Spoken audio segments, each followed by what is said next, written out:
వారి నోట ఇంకను ప్రార్థన ఉండగానే వారి మొరని ఆలకిస్తానన్నావు కదా ప్రభా. ఈ దినమున నిన్ను ఆరాధిస్తుండగానే నాయన, నీకు ప్రార్థన చేస్తుండగానే, నీకు విజ్ఞాపన చెల్లిస్తుండగానే, నీకు స్తుతి చెల్లిస్తుండగానే మా జీవితంలో నీ కార్యాలు ఆరంభించమని అడుగుచున్నాము తండ్రి. ఎంతకాలం నుండి ఆశపడి నాయన ప్రభు కార్యం జరిగించమని ఎదురు చూసాము నాయన. ఈ దినమున నాయన వాటికి ద్వారాలు తెరవమని అడుగుచున్నాము తండ్రి.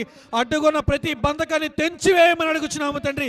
నీ నామము శక్తి కలిగినటువంటి నామము నాయన, యేసు నామములో నీ కార్యములను మా జీవితంలో ఆరంభిస్తున్నందుకు నీకు స్తోత్రములు చెల్లిస్తున్నాము తండ్రి. నీ నామంలో ఉన్నటువంటి శక్తిని జ్ఞాపకము చేసుకుంటూ నాయన ఈ దినము నిన్ను స్తుతించేటువంటి జీవితాన్ని మాకు దయచేయమని అడుగుచున్నాము తండ్రి.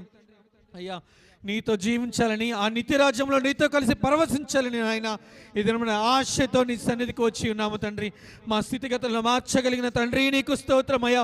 నీతో నివసించే భాగ్యాన్ని మాకు దయచేయండి. నీ నిత్యరాజ్యంలో ప్రవేశాన్ని మాకు దయచేయండి తండ్రి. ఉచితముగా